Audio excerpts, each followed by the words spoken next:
Bueno, Edgardo, estamos acá para iniciar una nueva etapa, un nuevo momento de nuestra publicación de Horizontes del Sur, una nueva modalidad que estamos tratando de llegar desde otras vías a nuestros lectores, a nuestros seguidores, y que, bueno, viene a montarse en estos momentos que tal vez no haya tantas posibilidades de comunicarse, tantas posibilidades de poder transmitir ideas, y buscamos un lugar, por lo que hemos trabajado con nuestro staff, donde poder estar más relajados y poder hablar y poder ayudar a reflexionar sobre lo que está ocurriendo en el país, ¿no? Así es, sí. Sí, yo creo que las iniciativas políticas, como se trata en este caso de Horizontes del Sur, no obedecen a cánones técnicos rígidos, sino que tienen que dar respuesta a coyunturas, a circunstancias políticas. Yo creo que en esta etapa la revista, la publicación, el grupo de opinión política, que en el fondo es Horizontes del Sur, trata de ocupar un lugar, de aportar desde un lugar a un fenómeno político, si se quiere, nuevo que hay en la Argentina y que viene del resultado electoral adverso a nuestras posiciones y de una respuesta popular que generó una práctica política bastante inusual, que recoge herencias muy ricas del pasado histórico argentino, pero que no se había dado en un periodo cercano, que es este asunto de las autoconvocatorias, las plazas, las expresiones orgánicas e inorgánicas, porque nosotros no contraponemos estructuras con autoconvocados. Nos parece que hay un pueblo, hay un sector de la población muy activo, muy dinámico, que tiene a la vez que tiene ese impulso movilizado, también tiene una demanda, una obvia demanda de argumentos, de información, de puestas, de puntos de vista para iluminar esa militancia política. De modo que la revista, la publicación, el grupo de opinión, en esta etapa se propone un tipo de intervención política muy concreta, que es un tipo de intervención intensa, con varias apariciones semanales con distintos formatos y distintos soportes, con vistas a ocupar en la plaza de la opinión pública un lugar definido que claramente es la lucha por reabrir una etapa superior del movimiento nacional, popular y democrático, y al servicio de esto estamos, y las formas se van adecuando a las circunstancias, ¿no? Sí, así le recordamos también a nuestros seguidores que ahora vamos a tener, nosotros estamos teniendo 2 envíos semanales, uno los días martes y uno los días jueves. Los días martes nosotros estamos saliendo con, por lo general, notas de opinión, notas de interés que sugerimos o nos puedan sugerir nuestros lectores,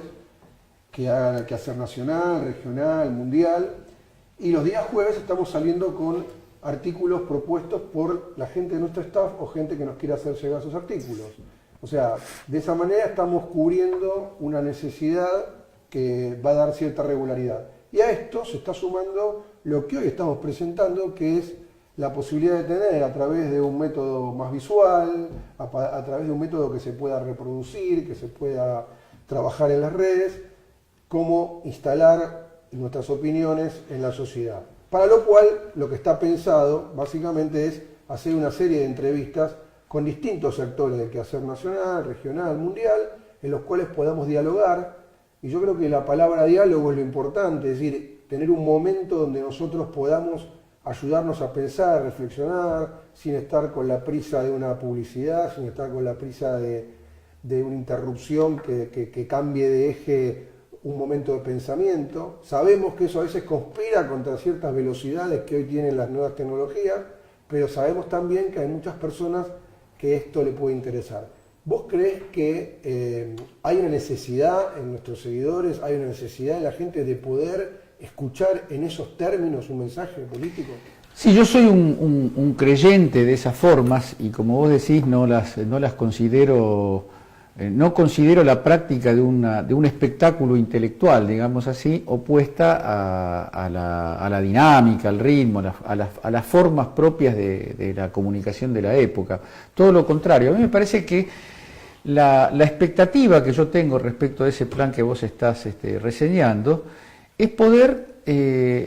establecer un contacto más o menos organizado con una agenda, no digo repetitiva y permanente, sino con una agenda conceptualmente homogénea y reunir alrededor de un temario de esa agenda a un conjunto de personas que tienen distintos tipos de posiciones, no solamente distintas posiciones político-ideológicas, sino distintas posiciones en cuanto a su quehacer, en cuanto al tipo de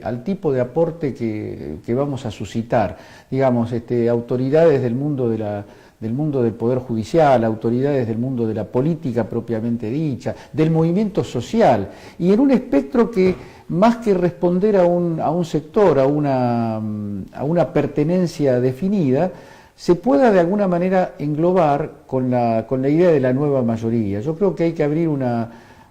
abrir la posibilidad de que distintas voces que van convergiendo, porque en la práctica no es que estamos proponiendo una convergencia que no existe en la realidad, sino que a partir de la puesta en acción de la política, del proyecto de país que está encabezando Macri,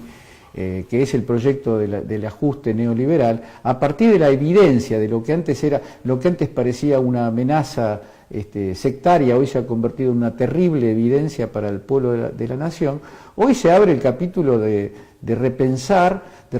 la amplitud de las alianzas, de repensar el repertorio de discurso que vamos a proponer nosotros. Yo estoy convencido, y creo que no soy yo solo, creo que la propia Cristina Kirchner lo ha dicho de una u otra manera, los viejos discursos y las viejas mayorías hay que honrarlas, hay que tenerlas siempre presentes porque abrieron una veta, un camino nuevo en la Argentina. Ahora, con esos viejos discursos y esas viejas mayorías no vamos a poder encarar una agenda exigente y además urgente. No estamos hablando de una agenda para un tiempo lejano. Estamos hablando de la agenda de la crisis que está provocando y del dolor que está provocando un plan que le saca a los sectores de menos recursos para concentrar más y más la economía en un polo de poder. Así que yo no quiero generar la idea de que vamos a ocupar un espacio general. Nosotros somos una parte, un componente que tiene mucho para ofrecer, porque digamos tenemos un staff de la revista, espero no olvidarme de ninguno de los nombres centrales. El primero que quiero mencionar es Antolín Magallanes, pero también está José Mazzoni, que fue director de la Oficina Anticorrupción, está Ariel Colombo, que es un filósofo político de gran envergadura, está Ricardo Aronskin, que cumple la función de ser un gran economista y además ser un divulgador muy popular, muy claro y de muy buena perspectiva político-coyuntural. Y bueno, y hay un conjunto, Mario Toer, Sebastián Mauro, Mariano Mazzaro, Constanza Iseli, Eliana Persky, Federico Montero, que además de ser un intelectual muy importante, es un dirigente sindical que está en medio de la batalla hoy por las paritarias por las paritarias mías, ¿no? Lo de los profesores universitarios. No quiero, seguramente me estoy olvidando de muchos nombres. Eduardo Rinesi forma parte, Eduardo Rinesi, una verdadera autoridad intelectual y política en el país. Ricardo Forster, que no participa de modo tan intenso, pero siempre nos ha devuelto mucha generosidad y mucha participación. En fin, una trama, una lista de personas que humildemente decimos que tenemos algo para decir y seguramente la experiencia que vos estabas anunciando va a ser una forma muy adecuada para hacerlo, ¿no? Sí, es importante rescatar eso porque la verdad que lo que se ha dado es una linda comunión, digamos, de pensamiento, donde no exenta de crítica. A mí me parece que es interesante pensar en un emprendimiento como este, en el sentido de que cada reunión nuestra, por ejemplo, cada reunión de staff, es realmente casi un plenario político, un lugar de usina de discusión política, de ponerse de acuerdo, de intercambiar, de acordar, de pensar y de esforzarse a pensar, digamos, cómo poder interpretar este momento. Yo pregunto, vos que fuiste un artífice muy importante de lo que fueron las plazas del pueblo en un momento muy difícil, porque fue el momento posterior a la derrota. Yo considero que hemos tenido una derrota electoral y no una derrota política en términos de la gran movilización que aún vemos popularmente, pero que si todo eso no representa una gran masa, un gran magma en ebullición que muchas veces, o sea, las estructuras políticas no pueden retener. Es decir, es una idea que se le ha escuchado al Chivo Rossi, pero que me parece interesante, porque me parece que es algo que hay que pensar seriamente, porque si queremos construir una nueva mayoría, el aparato político, la política, los instrumentos de acción política que se tienen que plantear para una elección, también tendrían que tener esa ventana o esa puerta o esa gran puerta para abrir al ingreso de todas esas personas que se congregan en lugares que a veces son increíbles. A mí me ha tocado acompañarte a distintos lugares a vos y ver con la atención que se escucha, con la atención que se pregunta, con el respeto que se pregunta, o sea, no una masa de gente histérica, desesperada que desea cosas, sino gente que tiene claro lo que pasó, gente que tiene claro una vivencia anterior y que tiene una gran claridad para preguntar, porque la pregunta es importante acá, preguntar para dónde vamos, cómo son las cosas, digo, y yo creo que un poco la búsqueda que estamos teniendo con nuestras publicaciones va en esa dirección. Vos lo ves así a nuestro destinatario, vos ves así a nuestro lector, a la persona que nos sigue, lo ves. ¿Qué ves ahí en eso que vos viste en tantas plazas que se replicaron a lo largo de la República y que aparte fueron, yo creo, siempre digo, el rescoldo, el fueguito que se fue alimentando y que nos permitió a todos ponernos alrededor del fogón y poder volver a estructurar política? Porque hemos visto apariciones sorpresivas como fueron la de la gente que se autoconvocó para la segunda vuelta de la última elección. Yo creo que hoy también pasa eso, lo he visto en muchas de estas reuniones. Entonces digo, esa gente tiene que estar encuadrada en una matriz política, esa gente puede estar construyendo un proceso más hegemónico que tenga que ver con partidos políticos e instancias como esta. Un poco es plantearte eso, o sea, cómo pensamos ese destinatario de lo nuestro. Totalmente de acuerdo, y además yo creo que ha sido un episodio, una etapa, ha sido y es una etapa política muy enriquecedora. Yo la vivo con mucha gratitud y tu propia descripción de las cosas me ahorra exponer también que para mí fue un impulso de fe y un impulso de obligación política, en el sentido de que yo siento que tengo que estar ahí, y creo que desde el verano de 2016 gran parte de mi agenda está pensada alrededor de esa tarea. Yo creo que vos planteás un problema muy interesante y que no tiene una respuesta muy sencilla, pero algunas cosas se pueden decir. Las estructuras políticas tienen, como su nombre lo indica, un orden interno, un sistema de responsabilidades, unas rutinas institucionales, si vos querés, que son muy importantes y deben ser defendidas contra viento y marea, porque la política también tiene un segmento de actores que tienen que tener compromisos claros y tienen que también distribuir recursos institucionales para poder pesar en la arena de lo que es la política superestructural, si vos querés. Ahora, yo no me preocuparía mucho esto que dice el Chivo Rossi, que hay más militancia kirchnerista fuera de las estructuras que adentro. Uno puede tomarlo, y de hecho tiene dos significados contradictorios, pero que pueden ser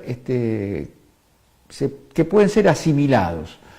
Por un lado, es una demanda, es una especie de crítica constructiva a las estructuras para que se dispongan a recibir con más amplitud, con más inteligencia, con más generosidad el aporte de personas que no tienen la misma rítmica militante que los que forman parte de esas estructuras. Pero por otro lado también hay que decir que está muy bien que los grandes movimientos de masa, los grandes movimientos populares, en la Argentina, para decirlo con nombre y apellido, el peronismo, nunca ha sido una fuerza que solamente se sostuviera de sus estructuras políticas, partidarias. Fue una estructura movimentista, fue una estructura que le dio mucha cabida desde ya al movimiento obrero organizado, pero también a las expresiones populares que no tienen, que no desembocan cuya actividad no desemboca necesariamente en las listas de candidatos o en las internas partidarias. A mí me parece que la frescura de un movimiento político está dada por esa dialéctica entre estructuras muy flexibles, pero al mismo tiempo una capacidad de movilización de personas que acaso nunca formen parte de estructuras regulares. Y me parece que esa riqueza es la que hoy está en juego. Ojalá la podamos ver, y creo que de eso también, por lo menos en lo que a mí respecta, creo que tiene que hablar este sistema que estamos poniendo en marcha, para que el propio proceso de selección de candidatos para las próximas elecciones no esté tan cerrado en los debates respecto de nombres conocidos, de personas muy, muy respetables y muy queridas por todos, pero que a veces agotan en una porción muy chiquita de esto que es un gran movimiento político, se agota ahí en el momento de tener que abrir una verdadera propuesta innovadora, una verdadera propuesta de refrescamiento, digamos, de la política. Yo creo que hay que mirar mucho la experiencia de los dirigentes sindicales, la experiencia de los dirigentes estudiantiles, la experiencia de los comunicadores, la experiencia de un conjunto de personas, de miles y miles de personas, que son las que en gran parte animan este movimiento de las plazas y de los locales abiertos, pensar en que ahí hay una reserva muy poderosa que nos puede ayudar a dirigirnos al conjunto de la población de una forma más suelta, más libre de prejuicios, más abierta a lo nuevo, más plural, más tolerante de la diferencia. Yo creo que eso, el dispositivo Horizontes del Sur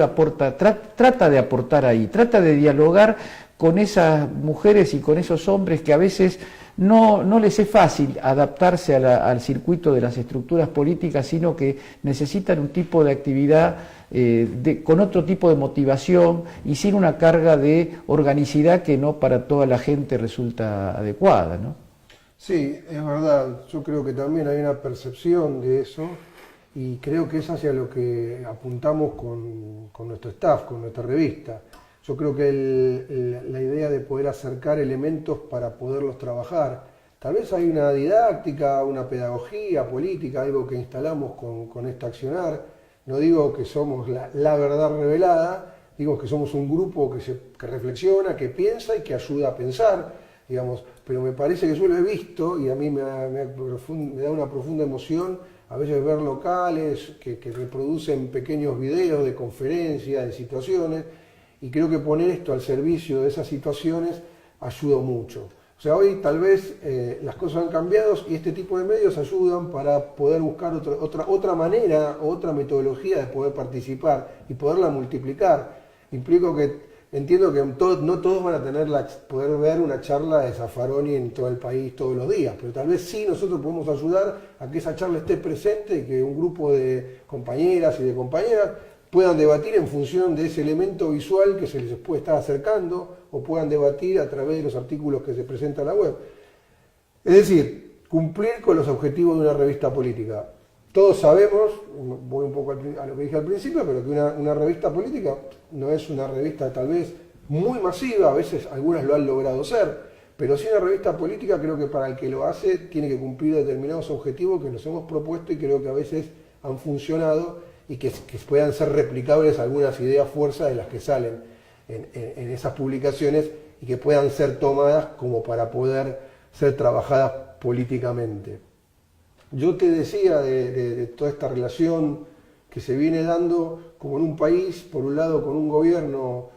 neoliberal, conservador, que viene instalando de alguna manera, haciéndose el distraído temas, como así arrojando temas, algunas gemas que va tirando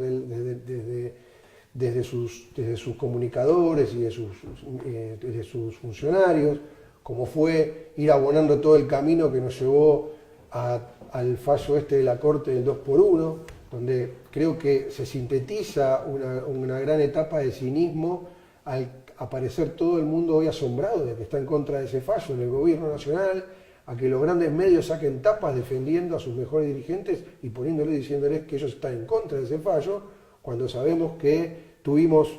la entrada de 2 jueces casi por decreto que después tuvieron que ser avalados por el Senado, cuando sabemos que hubo un montón de acciones negacionistas, como desde ministros de baja calaña, como fueron los pérfidos, o después otros pensadores de los derechos humanos que también se plegaron a esa situación, como el haber querido suprimir el 24 de marzo como fecha de conmemoración. Digo, y así una sucesión de cuestiones que fueron abonando un clima de época. Parecía como que hay un gobierno que abona un clima de época que después tiene resultados efectivos en la práctica. Gente que se siente empoderada por ese discurso, policías que se sienten empoderados en meterse en un comedor infantil, gente que se siente empoderada que poder aprobar una ley del 2x1 que, por lo que vemos hoy y lo que creo que va a pasar hoy, va a ser multitudinariamente rechazada por la sociedad argentina. Y me parece que ahí hay un trabajo que han ido hecho que representa todas estas movilizaciones que se han hecho. O sea, yo creo que es destacable, una vez más, lo que es reivindicar la movilización popular. Creo que el mes de marzo, vos lo has escrito en página 12, fue un mes muy importante, un mes de casi más de 1 millón de personas movilizadas, pero que paradójicamente después hubo una pequeña marcha de unos 20.000 personas que fue amplificada por los medios hegemónicos y que le dio el valor al gobierno de salir a presentarse con más fortaleza en todas estas propuestas, digamos, antipopulares que se fueron dando. Me parece que ahí hay como 2 planos que se están diferenciando bien. Hay 2 sinceridades, digamos, que recorren no solo a la Argentina, sino a toda la región, que es ese polo conservador que se está estableciendo y ese otro polo más de centro izquierda, más progresista, más populista, que están en conflicto. El tema es nuestro ante eso, digamos, es que vamos a ir seguramente a una confrontación. Tenemos, bueno, lo institucional que se viene, que son las elecciones, y cómo ir conformando, digamos, ese frente o esa unidad política que nos permita generar un grado, no de alternancia, como vos has dicho en otras publicaciones, sino poder generar algo superador. Entendemos que es imprescindible ganar estas elecciones de medio término como para poder restablecer el proyecto político, y entendemos que hay una gravitación muy importante de Cristina Kirchner en este armado. O sea, en principio como armadora o como una persona que está dentro de este dispositivo y que creo que lo está demostrando por sus apariciones, por lo que está diciendo, por su actual gira también, que se puede sumar para ponerla en un lugar destacado. Pero digo, hay límites, o sea, cuando hablamos de unidad, cuando hablamos de frente, digamos, ¿qué tenemos que mirar? O sea, ¿con qué tendríamos que pensar ese grado de alianza? O sea, ¿hasta dónde llegan? ¿Es un amontonamiento? ¿Es todos juntos? ¿Es aquellos que somos los que más que nos creemos representar una idea de lo que pasó? ¿Es los grados de amplitud? En el medio pasaron muchas cosas, digamos, pasaron cuestiones que tuvieron que ver con la iglesia, con un papado que también tiró elementos que hacen pensar a ciertas personas y acercarlas a ciertas ideas más cercanas a las nuestras. Digo, todo eso tiene que buscar una articulación que tal vez no sea la organización política tradicional, pero es discutir, digamos, me parece, cómo generar esa nueva mayoría. Yo creo que está por fuera de una especulación política, creo que está por la de conformar y fortalecer mayormente muchos de los cuadros que se formaron en este tiempo. O sea, acá hay mucha gente, digamos, que participó de estos 12 años, que pasó por una experiencia que le va a ser irrepetible. Digamos, todo eso, cómo se puede poner en valor a la hora de una nueva construcción política que tiene que dar cuenta de lo que está ocurriendo ahora. Sí, yo no quería dejar pasar así la cuestión que vos tocás sobre el fallo, el terrible fallo de la Corte Suprema, y esto que en estas horas empieza a llamar poderosamente la atención, donde parece que Rosenkrantz, Rosati y Hayton de Nolasco hubieran bajado del planeta Marte, ¿no? Y hubieran hecho un fallo. Entonces el gobierno, lejos de ser el fundamento de ese fallo tenebroso, está en contra del fallo, y entonces ahora el PRO en el Congreso va por... A mí me parece muy bien eso, me entusiasma, porque yo pienso que si efectivamente las cosas son así, ¿qué es lo que impide que hagamos un juicio político contra esos 3 indultadores de toga, que ofendieron a los argentinos adentro de la patria y ofenden a la patria en el mundo, porque Argentina se ha convertido en una vanguardia en materia de esclarecimiento, verdad, memoria y justicia de los actos de terrorismo de Estado. Entonces, si hay tanto acuerdo, no debería durar una semana esa troika en la Corte Suprema. Frente para la Victoria, Frente Renovador, Massa quiere ir a la Comisión Interamericana de Derechos Humanos. Yo creo que está bien eso, pero hay algo que está muy al alcance de la Constitución Nacional, que es el juicio político. El juicio político. Entonces, Frente Renovador, el PRO, el radicalismo, el Frente para la Victoria, el Frente de Izquierda, todas las representaciones parlamentarias unánimemente defendiendo la Constitución argentina. De eso se trata. De eso se trata y no de charlas por la galería. Y aprovecho este modo de entrar en la cuestión que vos propones, porque yo creo que en la Argentina se ha producido un fraude político ideológico de magnitud, que consiste en haber presentado la lucha electoral del año 2015 en términos de pacificación o enervamiento, en términos de antagonismo o conciliación. Palabras todas que cuando uno sabe manipular las palabras y además tiene una maquinaria formidable para hacer de esa manipulación una esfera incandescente que funciona todo el día a pleno, tienden a generar una falsa disyuntiva, porque en realidad en el tema de los derechos humanos, en el tema de los juicios a los represores, no hay solamente una remisión hacia el pasado, no hay solamente un problema de hacer justicia hacia el pasado, hay un problema de mostrar la naturaleza del viejo conflicto político argentino, que pudo haber estado más silenciado en alguna etapa o más febril en otra, pero que no deja de ser la misma cuestión que en algún momento suscitó la idea del empate hegemónico, esa idea de que el proyecto industrial, inclusivo y soberano no alcanzaba a tener las fuerzas suficientes para construir un gobierno duradero o un proyecto político duradero, y por otro lado tampoco las fuerzas de los poderosos globales y locales, de los grandes terratenientes, de los grandes monopolios, podía evitar que el pueblo metiera la cola e hiciera fracasar los proyectos que duró décadas ese empate. El empate me refiero a la situación donde el peronismo no lograba colocarse porque había una fuerte influencia de los sectores conservadores de la política que por vía de la proscripción y la persecución lo aislaban, pero tampoco los que resultaban beneficiarios de ese proceso ilegal, proscriptivo, represivo, podían construir gobiernos duraderos. Pareció que la dictadura cívico-militar había desempatado. Y a tal punto pasó eso, o pareció que pasaba eso, que los propios gobiernos de la democracia, con intentos en algunos casos interesantes, pero a partir del 89 con una franca recuperación del proyecto neoliberal, daba la impresión de que ese ciclo se había terminado. Y como suele ocurrir, las crisis ponen fin a las ilusiones. Y la crisis del 2001 fue un gran parteaguas de la democracia argentina. ¿Por qué? Porque dejó planteada la cuestión de tal manera que empezó a reaflorar el viejo antagonismo. Y el viejo antagonismo fue puesto en escena por Néstor Kirchner y por Cristina Kirchner, y particularmente a partir de la crisis con las patronales agrarias de 2008, rigió durante todo un tiempo, sigue rigiendo, y todo indica que va a seguir rigiendo la lógica de la política argentina. Lo que se está discutiendo alrededor del fallo de la Corte no es otra cosa que lo que se está discutiendo sobre la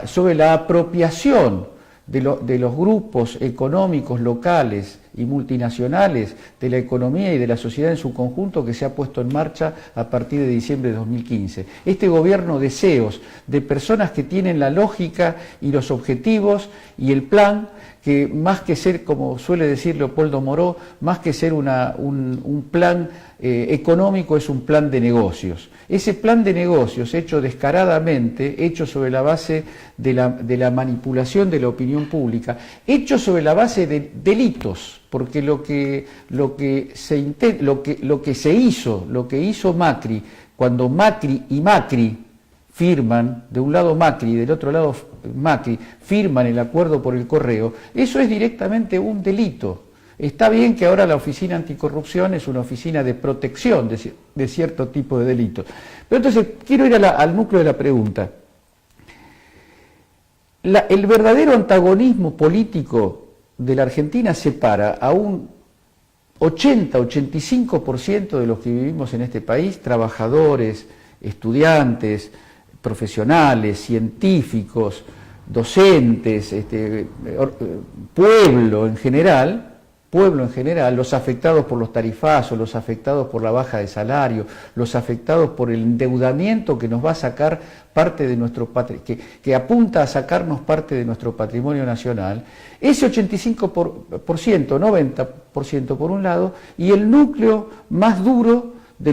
los que aprovechan el estado de cosas para concentrar la riqueza como se está dando en el plano mundial, pero en la Argentina de una forma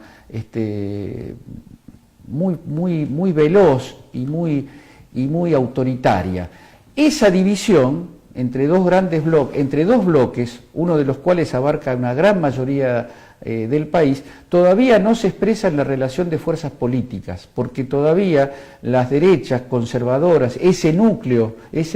oligárquico que maneja los resortes principales del país, ha logrado un acompañamiento político a través de múltiples formas y sobre todo de ese empalme que ha logrado con la parte más corrupta del Poder Judicial, la parte persecutoria, la parte que mantiene presa a Milagro Sala y persigue a la expresidenta Cristina, ha logrado con ese sector del Poder Judicial y con los grandes monopolios de la comunicación, crear un estado de cierto equilibrio político que en esta etapa Argentina tiene que romper. Y tiene que romper para conseguir la paz. Es falso que el antagonismo traiga la violencia. Lo que trae la violencia, como lo estamos viviendo ahora, como lo vivimos entre el 76 y el 83, como lo vivimos los años posteriores al golpe militar de 1955, lo que trae la violencia no es el antagonismo puesto en la escena política, sino en la pretensión de ahogar el antagonismo sobre la base de los sables y de las armas. Entonces yo aspiro a una sociedad pacífica, quiero que mis hijos y mi nieto ahora puedan vivir en una sociedad tranquila, donde la violencia esté muy acotada y esté muy mal mirada por la sociedad. Ahora, para lograr eso hay que dejar que aflore, hay que dejar que brote, que se expanda y que se expanda pacíficamente, dialécticamente, discursivamente, una cosa que no tiene que durar para que la Argentina sea un país próspero y un país donde el pueblo viva feliz, ¿no? Entonces yo creo que esa mayoría de la que nosotros estamos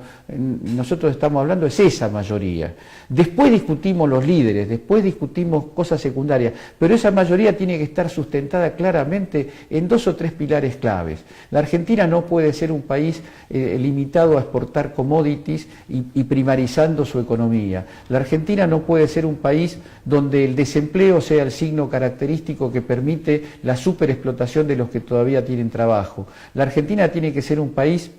reindustrializado, un país con una distribución de los recursos como se fue esbozando en los últimos años, justa, que permita a cada uno realizar su proyecto de vida. Pienso que los 12 años de gobiernos kirchneristas no son el final al que hay que volver, son la huella sobre la cual hay que colocarse para seguir desarrollándola, ampliándola y consiguiendo finalmente una relación de fuerzas políticas que haga de una vez por todas irreversible un camino de una Argentina independiente, soberana y con justicia social para sus habitantes, ¿no? Sí, muy bien. Para nuestros amigos, para nuestros compañeros, para los que nos sigan, creo que este es el espíritu que les queremos presentar de la publicación que vamos a hacer, de los envíos visuales que también vamos a hacer y que espero que puedan servir para aportar en esa línea al debate y que para que ustedes lo reproduzcan, para que lo utilicen, para que lo lleven a sus casas, para que se junten en el living a verlo con sus amigos, para que lo lleven a los locales partidarios, a las unidades básicas, a los comités, a donde haga falta poder llegar con la discusión. Este va a ser un aporte más que queremos hacer desde Horizonte del Sur y bueno, establecer esta ida y vuelta que nos permita trabajar en esta línea. Nosotros queremos también un país de paz, un continente, una región de paz, que también sabemos, porque en estos últimos 12 años que hemos pasado,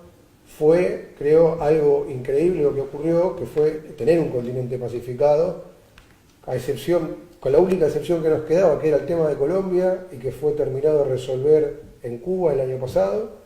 cuando muchos se reían, cuando muchos no creían, cuando incluso me acuerdo el presidente Néstor Kirchner hizo esa experiencia de ir a la selva, y todos lo miraban como algo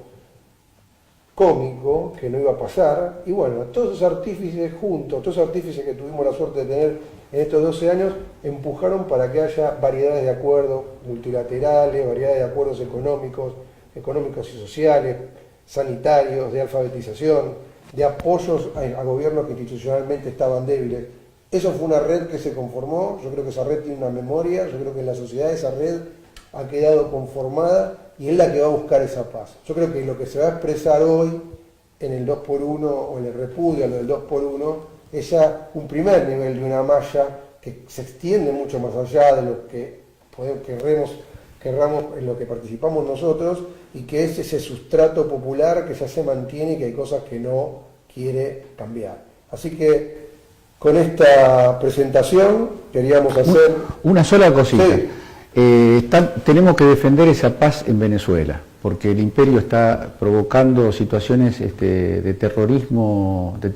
político, que todos sabemos qué signo, qué sentido y qué propósito tienen. Así que más allá de las diferencias, de las cuestiones que podamos discutir con el gobierno y con el pueblo venezolano, creo que hay que hacer respetar la democracia en Venezuela y que se vayan todas las fuerzas que están tratando de oscurecer el proyecto y la situación política venezolana, ¿no? Sí, eso es central, creo, muy bien la acotación de Eduardo, porque